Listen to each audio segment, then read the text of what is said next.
nanjye rero hari abanyunguye natwe tugishaka abagore twari dufite ya mentalite ya kera ko umugabo mu rugo ari umutware intare imigara nayo nari nzi ngo nimba umugabo ngo bikomeje bityo nza gusanga ibintu byaranahindutse muri bataha ugacisha make byaba ngombwa n'ahantu hamenetse amazi ukabazaho itoroshirida ukabanza ukayakirininga aho kwitega mu mugore arampa ibi n'ibi cyangwa nawe akwitegeho ibi n'ibi ikintu cy'ingenzi nyine natahuye ni ukutoza imitima yacu n'ibyo wari uwiteze niba ari icyo cyubahiro niba nawe ari urukundo rwinshi yari yiteze mu gihe bitanakunze utoza umutima kwakira ibihari ubwo yamvuga ngo biterwa n'igihari.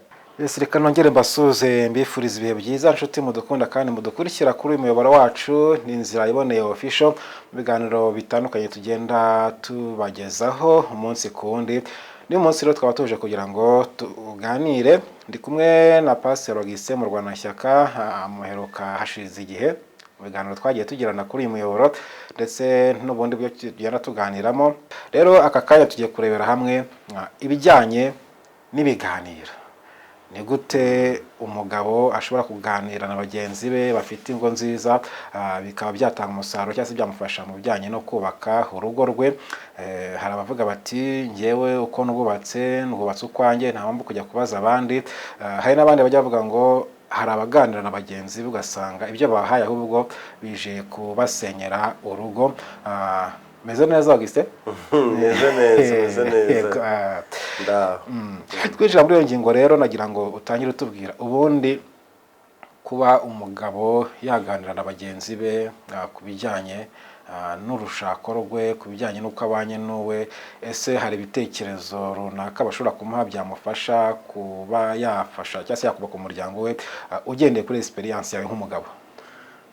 Urakoze umuntu yumva uri kugaruka ku izo ngingo yagira ngo urashaje neza urakuze uti hari n'abaguha inama zikayakoreka. Kera nabyumvanaga papa hari ukuntu umugabo ngo yafashe inama mbi baramubaza bati nturakubita umugore ati kareka timuhura iki ati papa turi ikibwa yaraguhunitse ahita atangwa arakubita nta kibazo kibaye ngo ni inama agiriwe ngo ko yampunitse ngo se yabura amafuta ati aratangira abageze mu rugo ati mube hafi mu byumbe none ndamukubita ntabwo aragenda mwanduranya umugore aca bugufi mwanduranya habura hahera ngo aragaruka aravuga ati shakiye nabuze impamvu namukubita ati yaraguhunitse ati wamuganira hari igihe abagabo bajya inama wenda ugasanga ari n'inama mbi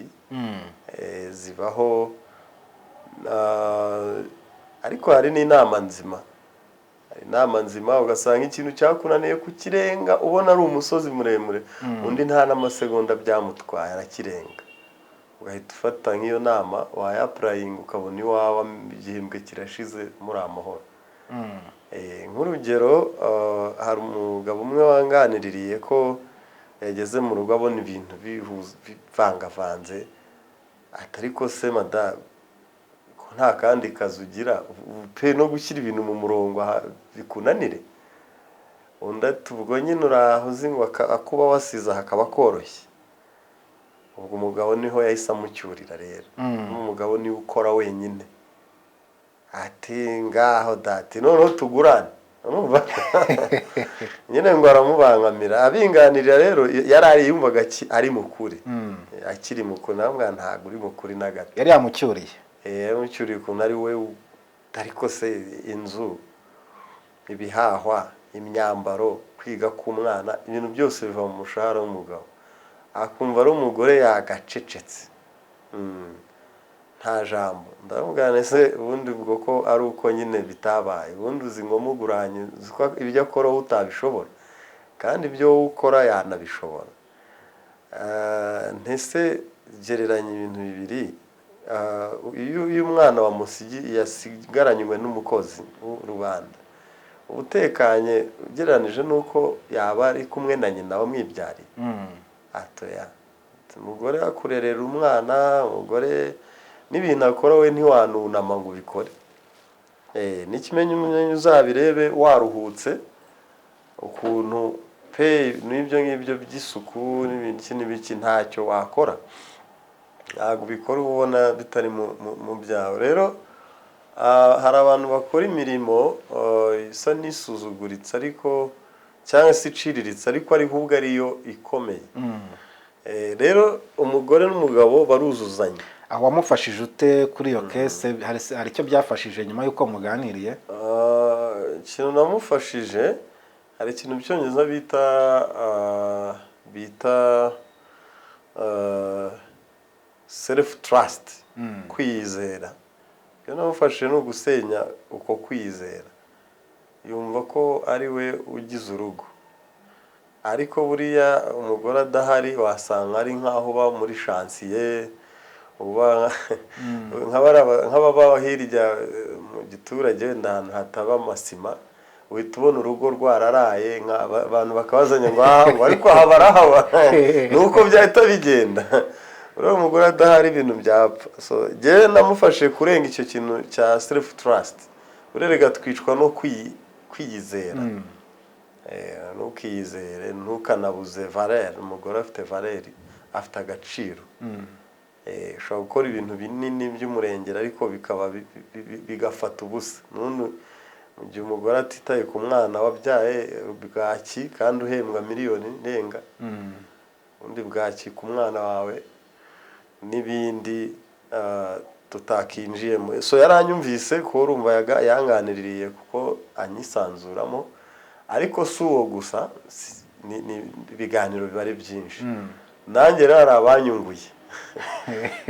natwe tugishaka abagore twari dufite ya mentalite ya kera ko umugabo mu rugo ari umutware, intare, imigara,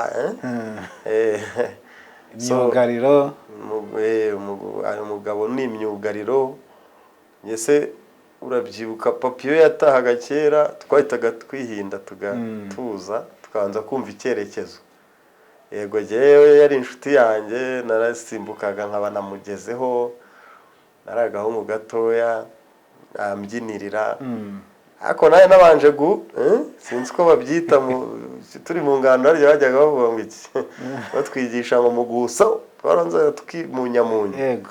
inyuma nabona atashye neza nkabona nkamujya kumutesha umutwe. ariko tukaba tuzi ko iyo papa atashye afande nyine abashe, tukipanza tukimunyamunya tugaturiye.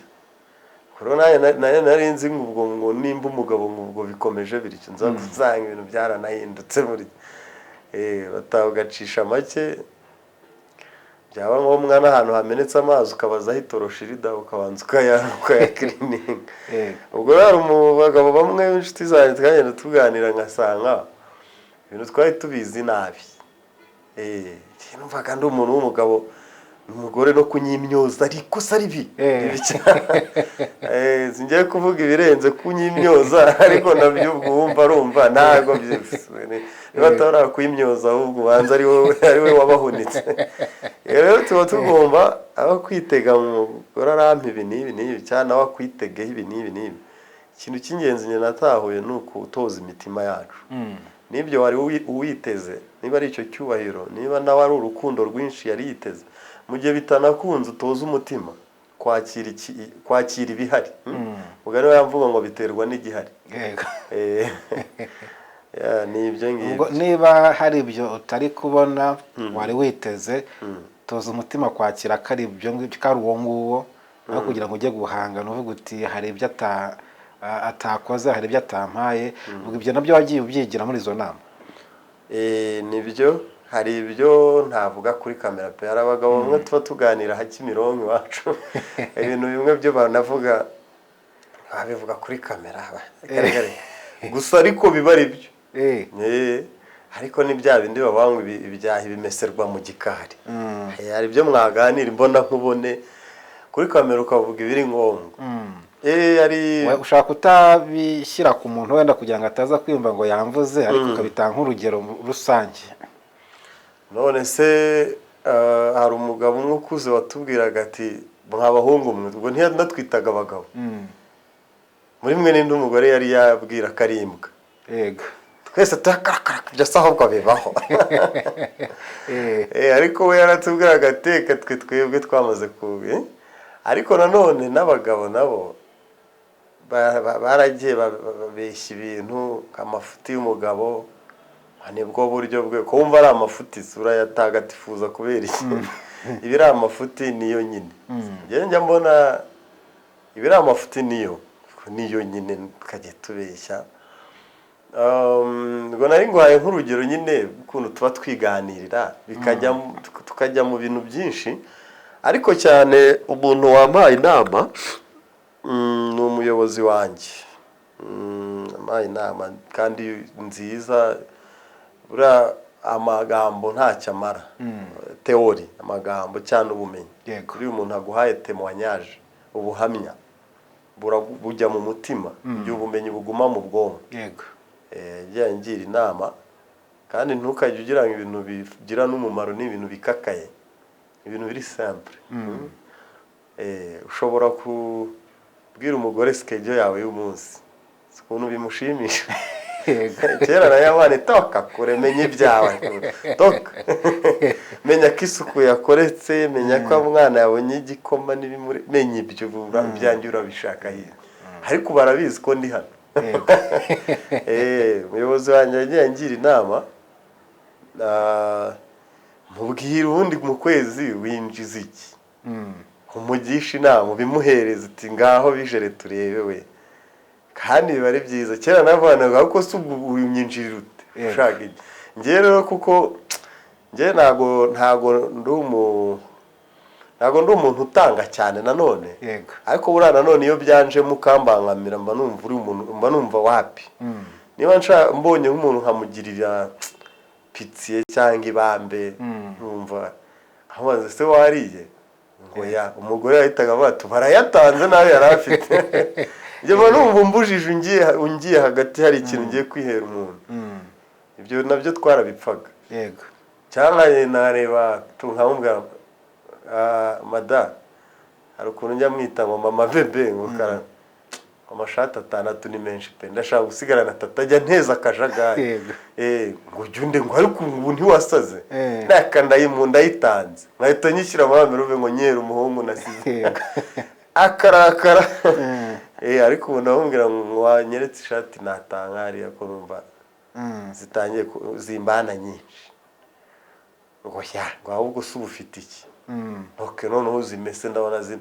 ngo akangubwire wa musore azaza bigufasha ubwo abe agato abe akanini hari n'igihe nagiraga umushyitsi nkagira ngo umugore ndamubabariye nkamagara umusore nkamuha amafaranga ngenda uzane ya fanta ku muhanda umugore we nkamutuma naduha ibirahuri umushyitsi nkamwiyakirira sinangombwa ngo umugore ajye muri ayo ngayo ukabuze ko wamufashije wamworohereje namworohereje ntashyashyane niyite ku mwana iby'umushyitsi ndimenyera ibyo rero bikaba nabyo ikibazo n'ingero tugero ngenda ntanga ikibazo wamuhisha umushyitsi umugore we yumva yishimiye kwakira n'uwo mugisha ubone yakiriye umushyitsi ngewe ubwo namurindaga rwa serera ukaharekaba n'igihe bibaze ko ari ukumuheza mu bikariyo abagani rero aho mugani iwacu mu mishoni yacu hari ikintu twimakaza cyitwa ubusabane bw'imitima cyangwa se cyitwa gutemba k'umutima flow of the heart buri umutima uratembera hari nk'umuntu ubona utakwisanzuramo ubwo nyine nta umutima uratemba nk'amazi burya ubwo raho ngaha akabibara ko namuhejeje iyo ariko njye nabibaraga ko ndi kumugirira neza nkirirwa ajya muri izo zagara kandi ikindi abagore niba batwumva ariko se gute batatwumva abagore ni abanyamibare ahita abara ko iriya fanta y'ibihumbi 3 uzi yuko yari irimo kuzakiramo abashyitsi 3 wenda mu buryo bakirijwe icyayi ngo hariya nabo ngo uri kwaya ariko jyewe abanzi nubwo ngenda mbigabanya nshaka ibyiza kurushaho ndi umuntu ufanguranya njyewe ndi umuntu utajya uzuyaza niba hari n'ikosa ribibayemo ubwo nzarikosora ubutaha ariko ibintu bive mu nzira. yego Uyu tuganire mwakire menye sindindira ibyo byitegurwa ry'amaprotokole. Nanjye hari igihe ngera nk'ahantu nkabona hari unyubashya akampagurukira, reka mba numva yandeka nkakurura ijerekani nkayicara tugakomeza ibiganiro nta disturbance, mba ari uko mbishaka. Ariko hari aho njya ugasanga nigeze hari umumama wigeze kumpa icyayi biransetsa, ndakinywa nkebuka aho ngitereka ntereka hasi nawe mundi nitwaremwe mu mukungugu. yego aje arababara yateruye ameza y'ibiro nka 40 kandi afite imyaka 60 ngo abo kubahwa mu bubahe. Urumva icyayi cy'umuyobozi ngo giteretswe hasi, ariko kuri je numvaga biri simple. Rero ukuntu ndi umuntu ufanguranya, numva iyo mvugo wihutisha ibintu, sima nshaka kurogoya. Hari ikintu njya nanga nk'iyo turi nko mu kanama mu biki, umuntu wakerewe akaza akadusuhuza aduha intoki, mba numva iyo nama nahita nyihagarikira nubwo urayishe. Niba wakerewe nyomboka wicare twikomereze, nuko nkunda ibintu. Rero umushyitsi nibaje nkumva sinkeneye kumva zagara ibikombe ibiki, umugore aca hagaruka amazi ashaka hari isukari, mba numva ibyo biri kumbangamira. Nkahita ntumiza produit fini drink iyo fanta vuba, ngo iyo umbwira ngo aruguyemo ari bumutegurira akantu kihuta, hako se kuko ari kudutwara umwanya akababa. Ubwo rero niyo mpamvu iyo tuganira si ukuvuga ko ngiye nkubakira urwawe cyangwa unyubakira urwanjye, ariko haba hari nk'ikintu cyakunaniye kumva kuri ngewe ni toto biroroshye, ngewe nakiboneye igisubizo. hari n'ikintu nanjye kiba cyarananiye iyo tuganira nkumva wowe wagikemuye kera n'ibintu bitakiri mu barazishinga. Nicyo rero kujya tuganira hagati y'abagabo n'abagabo, tukagarukana n'abagore bacu tukaganira. Uri ikiganiro uribuka ibyo twigaga kera, njye ibintu byose twigaga nabihaga umwanya kuko minisiteri yabaga yaremeye ngo tubyige. Uribuka icyitwaga uburere mboneragihugu, education politique civique kwa. Hari ikintu twize cyitwaga méthode de résolution de conflit, ngo uburyo umuntu akemura amakimbirane. Yego.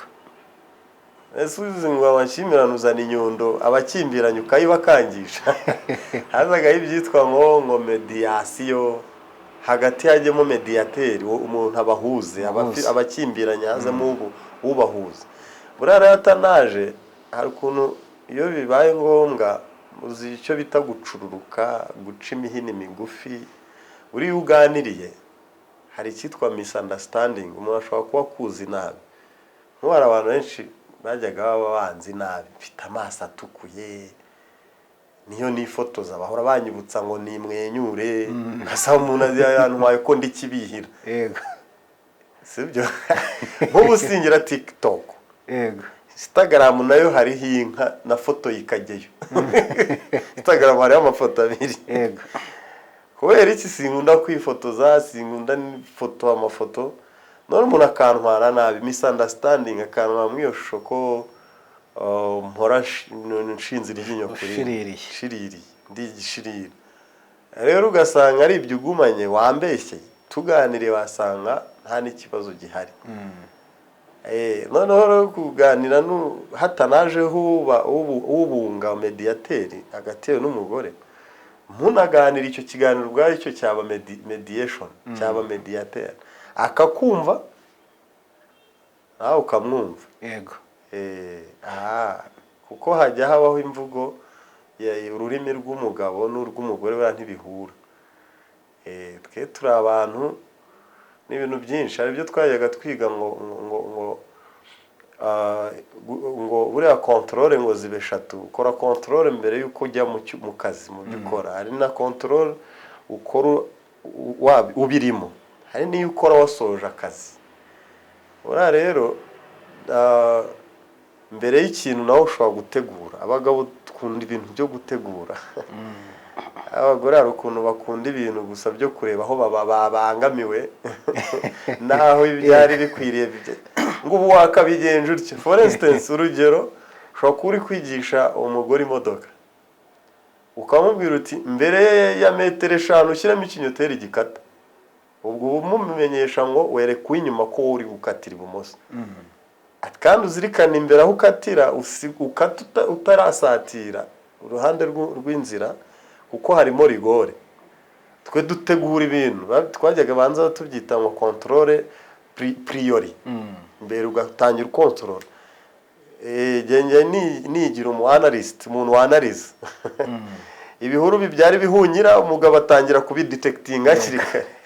Noneho umugore rero wamuyobora utyo akaza yasigaza metero 2 akaba aribwo yashyiramo ikinyoteri, yakata yakonsinye wamuhaye ngo akata atarasatira ntayigendera akaba atayemo imodoka. Abagabo rero vava twihuta kujyohora ntabikubwira, yego, umugore agahita guhindukirana ati koko kugonga ndagonze. Ako waho kumbaza ko nda amahoro wowe uratangira ujya kunshyiraho ibyaha, urabyumva? Urabona kumbaza ngo ari okay, then utangiye umwe ngo nari nanabikubwiye mbere, aho gutera n'umwago. Umugore nuko ahita kwataka. Uzo rero ukuntu twe tubaho simbizi, kandi ukumva nibyo nabyo ukumva nibyo. None se nyine wavuga ngo pole, none mwagera mu rugo ubwo ngo nibwo ari inzu uri bumubwire ngo kandi nari nakuburiye ntiwumve imburo, ubwo yenda nibyo barindiriye. Twe rero twataka ako kanya, sanga ari imvugo y'umugore n'iy'umugabo, twese tuvuga urunyarwanda ariko usanga tudahuza, habura iki? Mugani wa His Excellence ati abantu babiri bananirwa kubana batari ikipe. None abakiri aho ngaho ko usanga hari ubwo umugabo avuga ati ni njye uri mukuri, ari kwitwara gutya ntabwo anyumva, nkora ibi ngibi, ameze uko ngateye uko nguko, mbese mu buryo ushobora kubisobanuka agaragaza ko mbese ari umuntu utumva. None ni gute ushobora kujya kwegera mugenzi wawe w'umugabo ngo umubwire ibyo bibazo kandi wumva uri umunyakuri? Akenshi umuntu ajya kubaza wenda avuga ati runaka ahangaha nihe nama wangira, ariko mu gihe wumva uri umunyakuri ni gute wumva wajya kubaza Claude cyangwa Jacques atanga bimeze gutya kandi nyine uhagaze kuri ukuri kwawe? Byambayeho sinayoboye ikiganiro kuri radiyo minota 45 umuntu umwe aranyumva angirira icyizere ko ndi umuntu ushobora kuba nagira inama muha, ntangiye kuyimuha ahubwo ati nakumenye urashaka kumbwira ngo mbi nganzwa. So yari yateye intambwe yo kubaza yo kubaza, ariko ikibazo ibyo abwiwe ahise aho kuba mu cyanya cyo kwakira inama agirwa ahise yihuta garuka no mu cyanya cyo kubuga inama. Rero usanga umugore n'umugabo babwirana ibi, umugore cyane ati sheri cyangwa se papa runaka kubabyaye ati naje nshaka kubaka ariko urananije, n'umugabo nawe biba ari uko aravuga ati naye nafashe umwanzuro wo gushaka umugore ntashaka kurusenya, none mugore ni wowe nawe ubizanye, yamvugo ngo si wowe ubizanye. Mwese murarengana mwese murarengana, mwananiwe buri umwe yananiwe gufasha ukuri kwe hasi. Kandi ingingo njya nyemera ivuga ko ibibazo by'umuntu niwe ufite ijanisha ryinshi ryo kuba yabisubiza ubwe, kuko perezida akunda kubibanga ibibazo avuga igihugu runaka, ibisubizo nibo babifite, ngo bashaka ibisubizo by'ibibazo byabo, natwe dushaka ibisubizo by'ibibazo by'igihugu cyacu. Now umuntu buri ibibazo bye ntakajya arinda ibisubizo kuri mugenzi we, buri ibibazo bye n'ibisubizo ni ubu bifite. Yesu abigishwa bigeze kumubwira bati se hari umugore uri kudutakira inyuma havuze induru, wamubwiye ko umufasha, wamubwiye ko utamufasha akigendera, cyangwa niba umufasha ukamufasha? Biri muri Matayo. Yesu avuga imvugo ngo si byiza kwenda ibyo kurya by'abana ngo bijugunyire imbwa. Uwo mugore asubiza Yesu ati nibyo databuja, ariko n'imbwa zirya ubuvungukira buva ku meza ya sebuja. Yesu nibwo yavuze ati ukwizera kwawe kurahambaye bikubere ukubisaba umwana warakira. Uribaza ukwizera k'uwo mugore ni ukuhe? Igisubizo n'uyu mugore wakigize kwizera n'ubundi. Ese ni iki? Umugore nta yandi mahitamo, nta handi yari afite amakiriro, imyaka yari ibaye myinshi, afite ikibazo cy'umwana, ashyira ibyiringiro kuri Yesu gusa, yitwa imbwa abirengaho. Koko none urashaka kubaka, ariko ku muntu arakwimyoje birakunanije. Ese wakwigarutse mushaka kubaka, icyo utakwitoza ushaka kubaka. Kubaka se ni iki? Nyine banza, ese mvuge ngo iki, banza wiyubake, banza witoze. Umuntu arakwimyoje bibaye ikintu unaniwe kurenga, ariko ngo urashaka kubaka ngo ariko runaka arakunanije. Wabanje ukagenzura ingano y'umutima, umutima wawe ntushaka ko waguka. Usanga wenda hari nka uretse twe wenda bari aho ngaho intege nke, usanga ari abantu bateruye ibyuma cyangwa se basanganywe ibigango, ariko bajye babimenya. Ese ibigango ufite ubundi umutima wawe nawo ufite ibyo bigango, nawo ni mugari, nawo ugenda waguka, cyangwa uko ugira ibigango niko umutima unafungana. Ahandi nabo baragenda bakigwizaho ubukungu, ni byiza, ariko se umutima wawe urakungahaye? Umutima wawe nawo uri fertilized, ufite ifumbire, umutima wawe urakomeye, uri strong. Ese umutima wawe ugira flexibility? Ntago na Bibiliya avanga murinde imitima yanyu kuruta ibindi. Imitima yacu usanga abantu bari kwiyubaka mu iterambere, aragwiza ibibanza, aragwiza amazu, aragwiza iki, ariko ikibazo kiba kutita ku mitima yacu. Koko waje kubaka, uyu nawe yaje kubaka, bibananirije he? Ntago tubyite n'imvugo y'igikristo, ntiwihana nawe niyihana. Ugumana ukuri kwawe akagumana ukwe, ntacyo ashaka kujugunya wagira igishya yakira mu mutima, ntashaka gutoza umutima. Niyo mpamvu n'ibyo byose mwarundanya mushobora gusanga umudivorce mukabigabana, kuko buri wese yagumye ku ruhande rwe, yavuye iwabo n'ibyo aza kubaka, ariko umutima we ntago n'uwakibana nawo, ntashaka kumva mugenzi we, na mugenzi we ntashaka kumva uyu. Naho ngaho ibintu navuga bipfira gusa, ariko dukomeza tuganire turebe naho byakira.